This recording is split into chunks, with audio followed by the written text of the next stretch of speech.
하나님 말씀 호세아서 8장 1절로 8절 교독하도록 하겠습니다. 나팔을 내 입에 댈지어다. 원수가 독수리처럼 여호와의 집에 덮치리니 이는 그들이 내 언약을 어기며 내 율법을 범함이로다. 그들이 장차 내게 부르시기를 나의 하나님이여 우리 이스라엘이 주를 아나이다 하리라. 이스라엘이 이미 선을 버렸으니 원수가 그를 따를 것이라.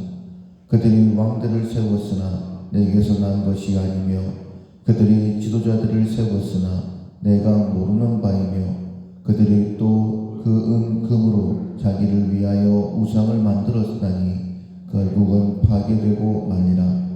사마리아여 네 송아지는 버려졌느니라. 내 진노가 우리를 향하여 타오르나니 그들이 어느 때에야 무죄하겠느냐. 이것은 이스라엘에게서 나고 장인이 만든 것이라. 참 신이 아니니 사마리아의 송아지가 산산조각이 나리라. 그들이 바람을 심고 광풍을 거둘 것이라.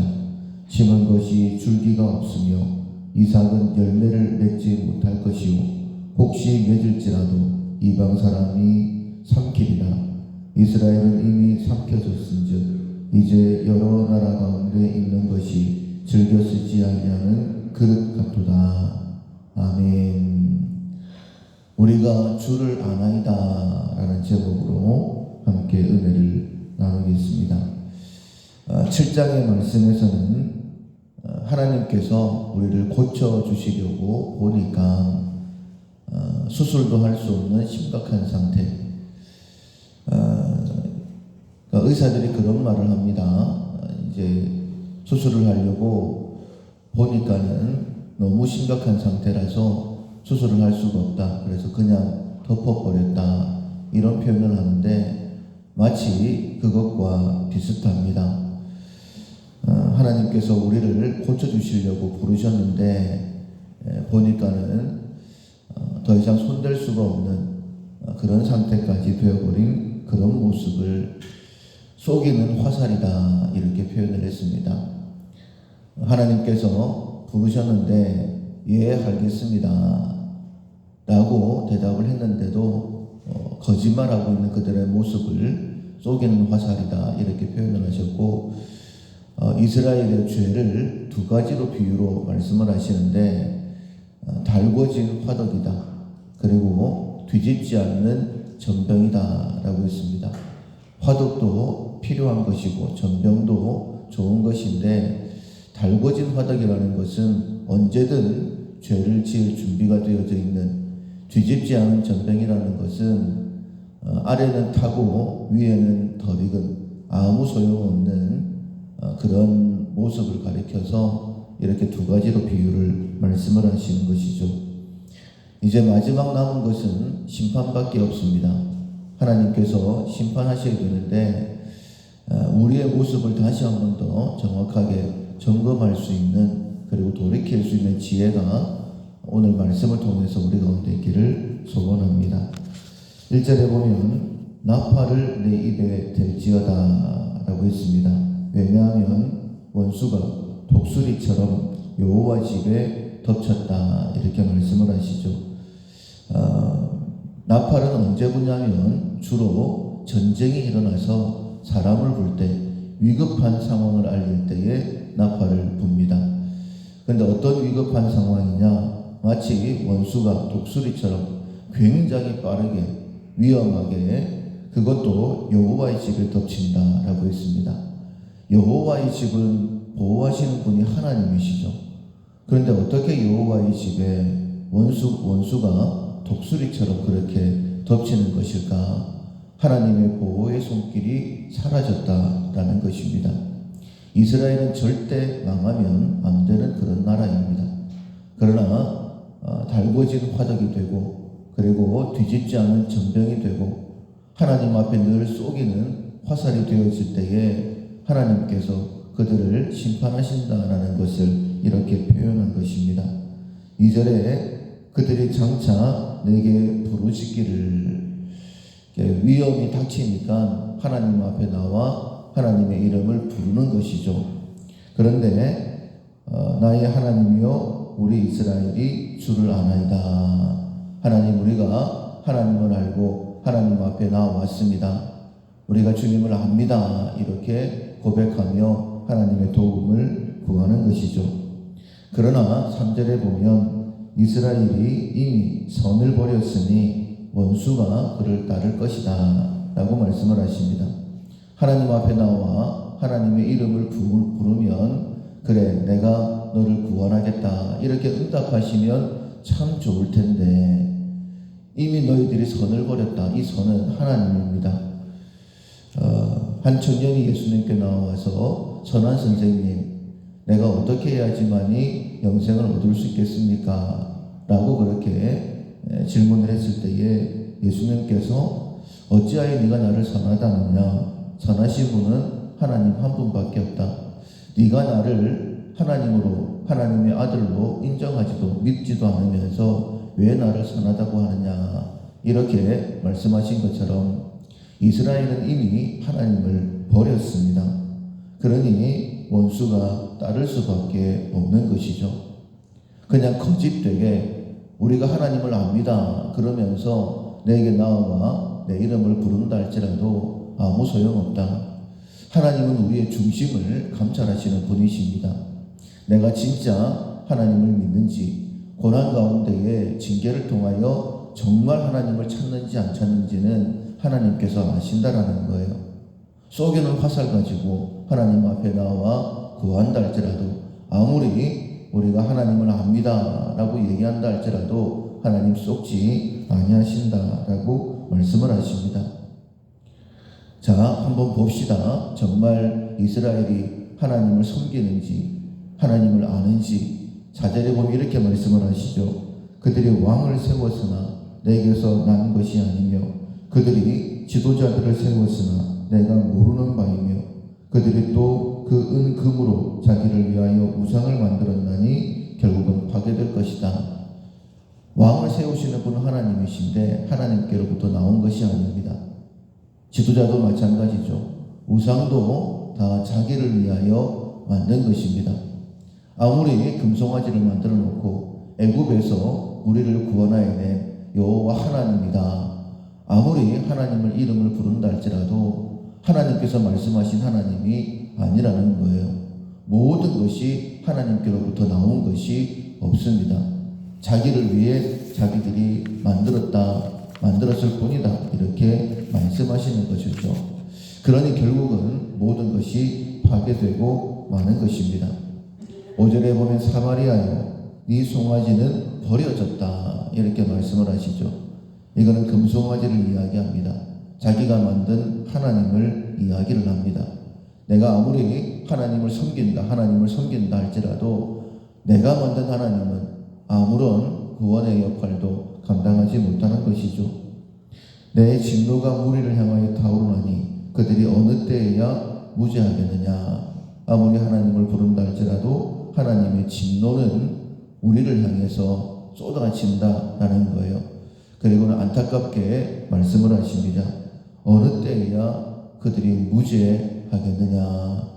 우리가 말씀이신 하나님, 특별히 매주일마다 그리고 시간마다 하나님께서 하나님 당신 자신을 우리에게 나타내시고 그리고 우리가 어떤 삶을 살아야 되는지 무엇을 행해야 되는지를 깨닫게 하시는데 그 말씀과는 전혀 상관없이 내가 원하는 그런 삶을 사는 것 도대체 언제쯤에서야 그것을 고치겠느냐 이렇게 말씀하시는 거예요.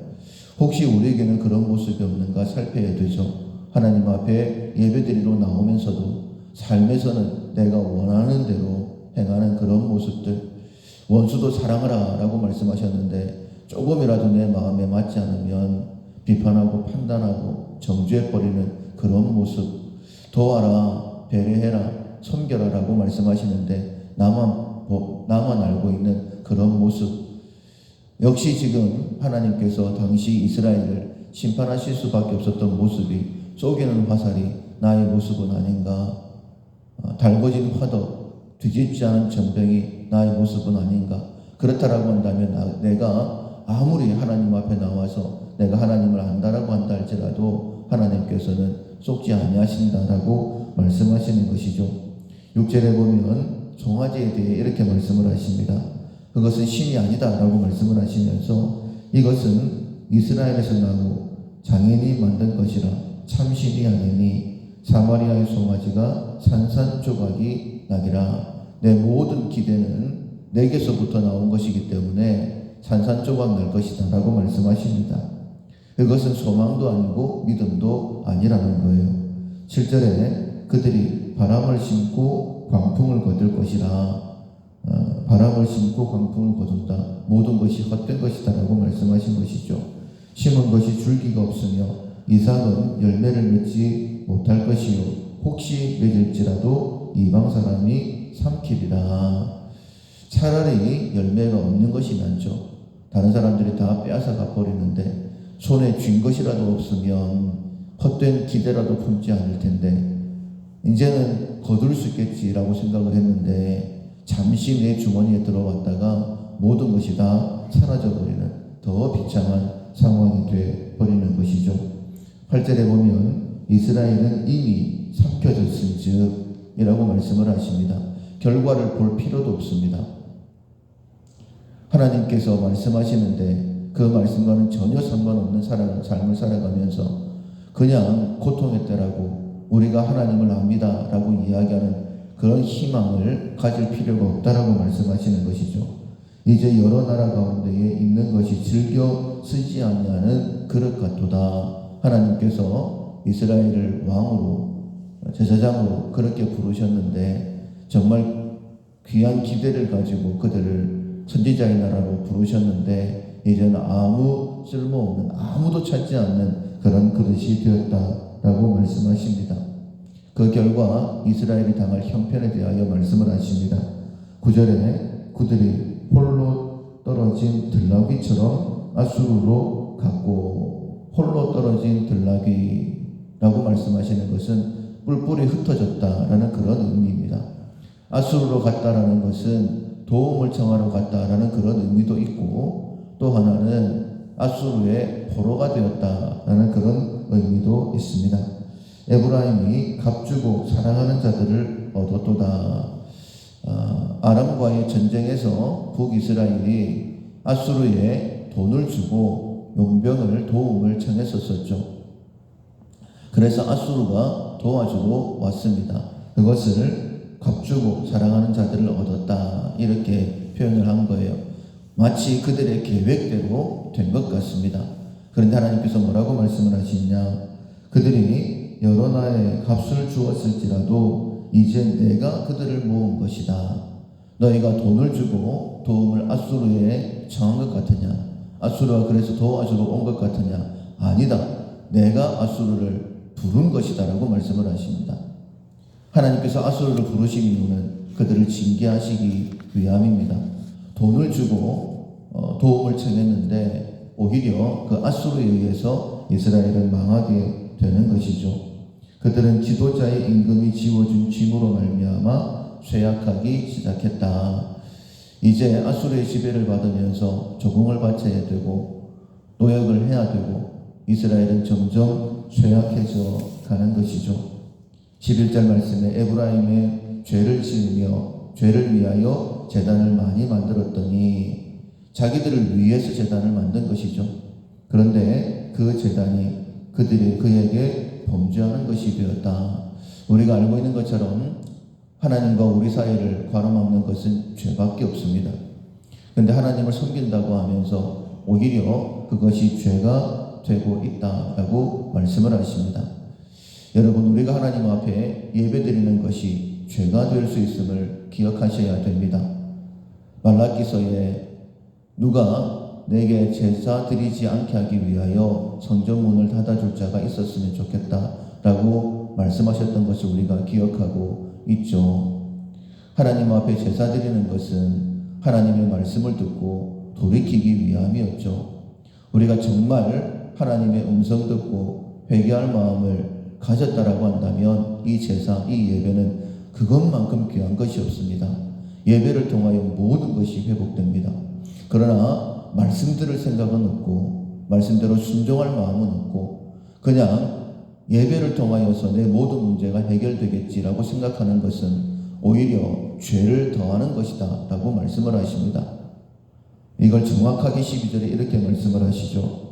내가 그를 위하여 내 율법을 망가지로 기록하였으나 그들은 이상한 것으로 여겼다 라고 말씀을 하십니다. 하나님 앞에 나올 때마다 하나님은 말씀이십니다. 말씀을 우리에게 주시고 지금 우리와 함께 하시는 성령께서 가르치시고 깨닫게 하십니다. 그런데 구약시대 때는 하나님의 말씀이 성경에만 기록되어 있었었죠. 지금은 우리의 마음에 새겨져 있습니다. 이제는 멀리 있다라고 얘기하면 안 되는 거예요. 우리의 입에 있고 우리의 마음에 있다라고 분명히 말씀하셨습니다.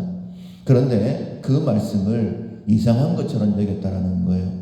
내 삶과는 아무런 상관이 없는 것처럼 하나님의 말씀으로 천지 만물이 창조되었고 그 말씀이 육신이 되어 우리 가운데 오셔서 십자가 위에 구원을 완성하셨는데 우리는 그 말씀을 아무것도 아닌 것처럼 여겨버리고 있더라라는 것입니다.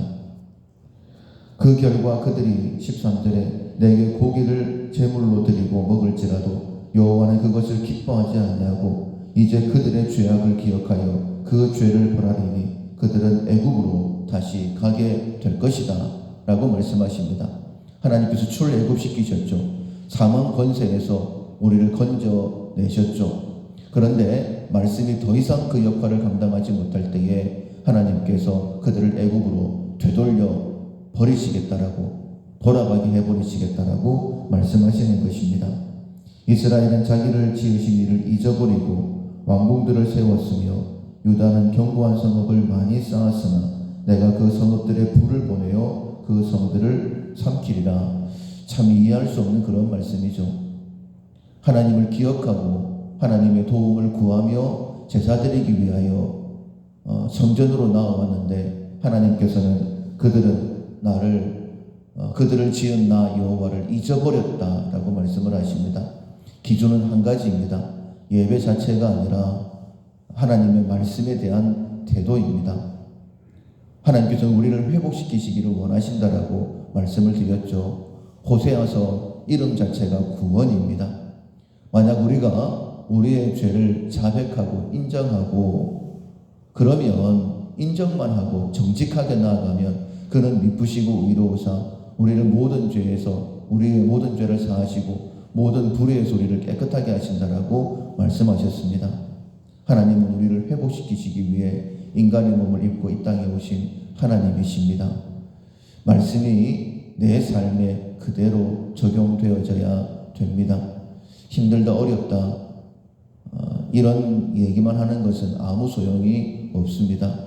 회복의 말씀이 선포되어지고 있는데 성령께서 오늘도 걸음걸음 우리와 함께 하시면서 우리가 어떻게 행해야 되는지를 깨닫게 하실 텐데 하나님의 음성에 귀 기울이시고 순종하는 자가 되어서 그냥 말로만 드리는 예배가 아니라 진짜 예배, 하나님께서 받으실 만한 예배, 우리의 몸을 거룩한 산제물로 드리는 진짜 예배를 드리는 자가 되어서 온전한 회복이 우리 가운데 이루어지기를 주님의 이름으로 축원합니다. 아멘. 찬송가 154장 생명의 주여 면류관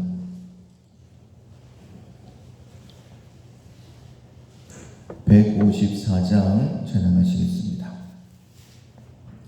생명의 주여 면류관 받으시옵소서.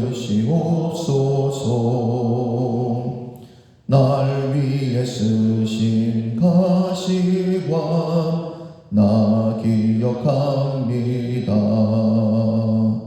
저 겟세마네 기도를 늘 기억하게 하시고 그 십자가의 은혜로 날 인도하소서. 누셨던 무덤 내게도 보이시옵소서. 담드신 동안 천사가 굳게 지키었네.